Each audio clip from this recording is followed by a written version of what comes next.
Kung mali sa inyong pagtingin ninyo sa salita ko, bahala kayo. Basta dyan ang totoo. Kung ayaw ninyo maniwala, magpakamatay na kayo in sorrow. Kinukuha nila yung utak, yung may at least may common sense. Niluluto nila hanggang saan sila kumukuha? Karamihan, estudyante. Ayaw ko kung pinawala si Inday, sabi ko, paniwala, huwag mong pilitin.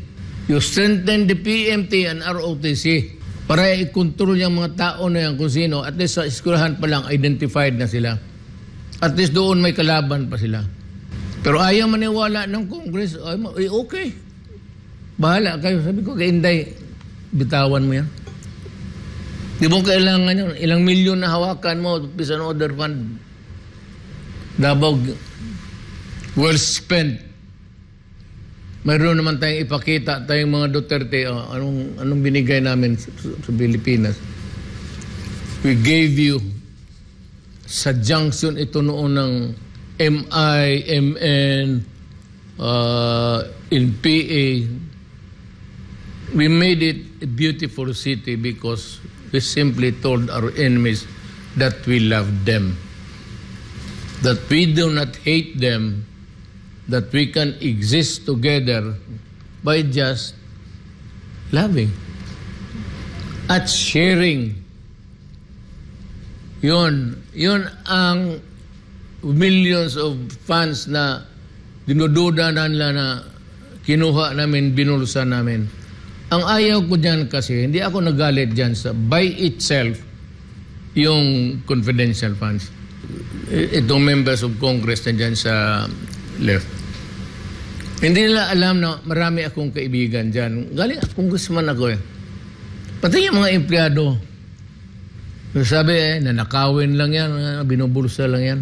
Kailan pa kami nagbulsa ng gobyerno? Sir, may tatanong ako kasi yung Makabayan Block, they recently filed a resolution, House Resolution 756. And in this resolution, what they're asking for is i-revoke ng Anti-Terrorism Council ang terrorist designation sa CPP, NPA, NDF, and also again the resumption of peace talks. So in other words, ayaw nilang patawag na terrorist organization ang isang organisasyon na na-designate na ng Anti-Terrorism Council as a terrorist organization. And in my mind, they are revealing themselves. Very obvious. Kasi ano ba yung terrorist organization na ito? Ilan na ba napatay nito? Di ba, Mayor? No, so, pwede po ba, sir, no, na gamitin itong resolution na ito, itong House resolution na ito, as proof, no, when we go to the Anti-Terrorism Council to ask that they designate as terrorist individuals. The only authors to this are once again the CPP, NPA, NDF party lists in Congress. This is Arlene Brosas of Gabriela, Raul Manuel of Kabataan Party List, and Franz Castro of the Alliance of Concerned Teachers. So once again, they are revealing who they are because what is the CPP, NPA, NDF? Diba? So sa madaling salita, Mayor, ang ginagawa nila, binababoy nila ang ating demokrasya. Binababoy nila ang Kongreso, no, na ginagamit ang mga batas natin para bigyan ng proteksyon ang isang organisasyon na nagdulot ng walang ibinigay na kabutihan sa bansa kundi puro kahirapan at gusto nila i-revoke. So halatang halata kung sino sila, Mayor, no? So maari po ba, sir, gamitin itong House resolution na ito bilang patunay kung sino itong mga ito sa Kongreso at gawin yon as a recommendation that they be designated, these three in Congress who are protecting, obviously, a terrorist organization. Pwede ba yon, Mayor?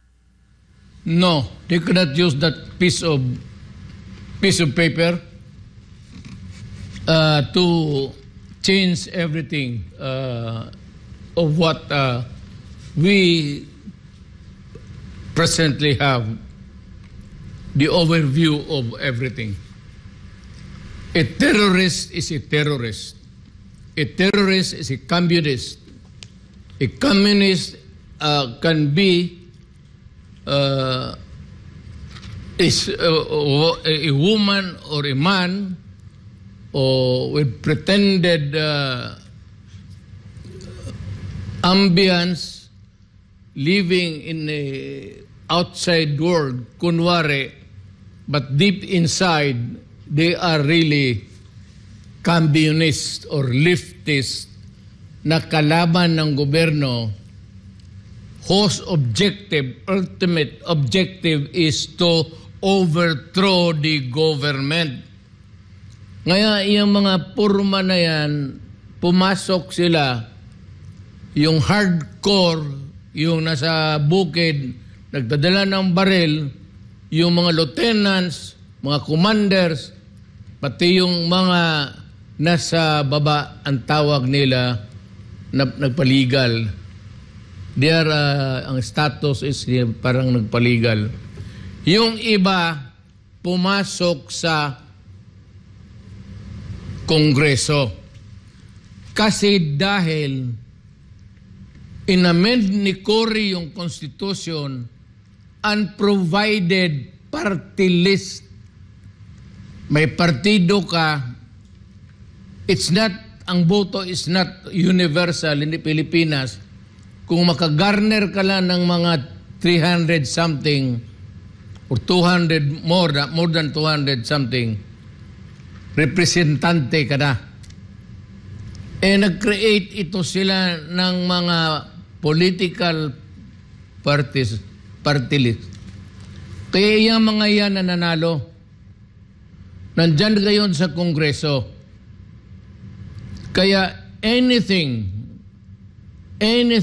na hingiin ng military o sino mang interesadong labanan ang komunista on all fronts, whether in the educational field, scientific field, or nandito sa whatever, civilian sector o civil society. Labanan natin yan sila kasi pumapasok sila. But the ultimate aim is really to destroy the nation and overthrow the government. Kaya yung mga yan, sabihin ko yung intelligence man sa military, ibigay yan because they are communists. Ngayon, minsan pumupunta ng bukid, nag-exposure yan eh. Pumunta ng bukid, kunwari, observa doon. Marami, ilang beses na ako dito. Punta yan sila sa bukid. Yung nasa underground nasa urban. Yan sila, mga leader. Kita mo yung nag-surrender, yung the latest batch of the surrenderers, puro may utak, puro magagandang babae. Puro may utak, manghinayang ka. Summa cum laude ka. Kaya sabi ko, saan kumukuha ang komunista ng sundalo? Kinukuha nila yung utak, yung may at least may common sense. Niluluto nila hanggang saan sila kumukuha? Karamihan, estudyante. Ayaw ko, kung pinawala si Index, sabi ko, paniwala, huwag mong pilitin. You strengthen the PMT and ROTC para i-control yung mga tao na yan kung sino. At least sa eskwelahan pa lang, identified na sila. At least doon may kalaban pa sila. Pero ayaw maniwala ng Congress, okay. Bahala kayo. Sabi ko, kay Inday, bitawan mo yan. Di mo kailangan yun. Ilang milyon na hawakan mo, peace and order fund. Davao, well spent. Mayroon naman tayong ipakita, tayong mga Duterte, anong binigay namin sa Pilipinas. We gave you, sa junction ito noon ng MI, MN, in PA, We made it a beautiful city because we simply told our enemies that we love them, that we do not hate them, that we can exist together by just loving at sharing. Yun ang millions of fans na dinududa na nila na kinuha namin, binulsan namin. Ang ayaw ko dyan kasi, hindi ako nagalit dyan sa by itself yung confidential funds. Itong members of Congress na dyan sa left. Hindi nila alam na marami akong kaibigan dyan. Galing congressman ako eh. Pati yung mga empleyado. Sabi nanakawin lang yan, binubulsa lang yan. Kailan pa kami nagbulsa ng gobyerno? Dumaan ako ng presidente, sana may mansyon ako dito bago mauwi ng Davao. Wala nga akong bahay dito eh. I'm the only president to walang bahay. Wala talaga. Lahat naman yung congressman na yan, mga mansyon na yan, may bahay na yan. Pumasok yan sa politika, barong yung medyo in tatters. Alam ko ba yung mga yung talagang mga communist front. Yung mga congressman nila noon, ang sapatos, wala pang liston. Putol-putol. After 3 years, Mercedes-Benz, maganda na ang barong, doon na sa yung mabili mo na sa mga tesoro na gano'n na barong. Hindi ako nag-advertise dahil kay Bong. Naka-Amerikana na, nakapag-abroad na ang mga yung mga tamaraw sa sakyan nila noon mayo. Oh, tamaraw.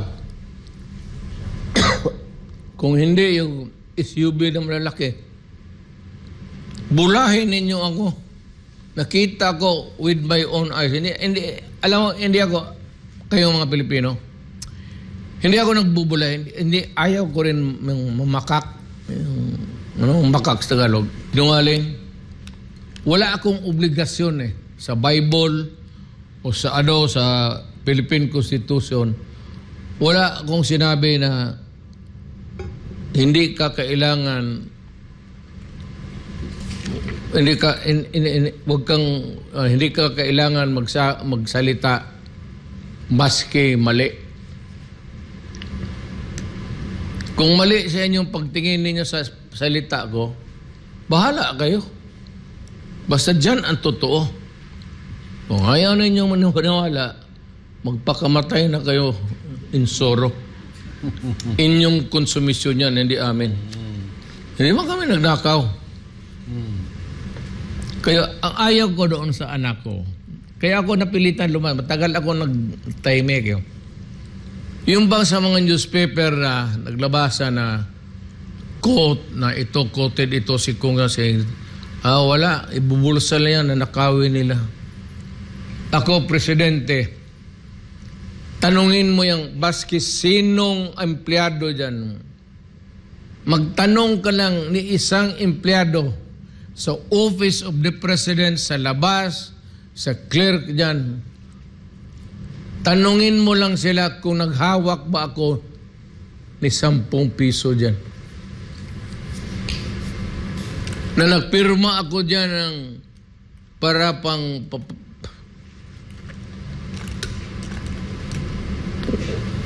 wala akong incidental expenses. Merienda ako na. Sabagay, libre naman. Ko, sweldo lang. Sweldo lang.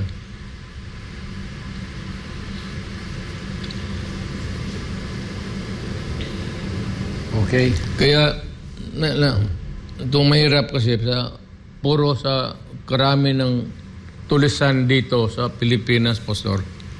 Akala nila lahat tulisan na. Oh. Kaya yan ang umpisa ng sana all. sana all.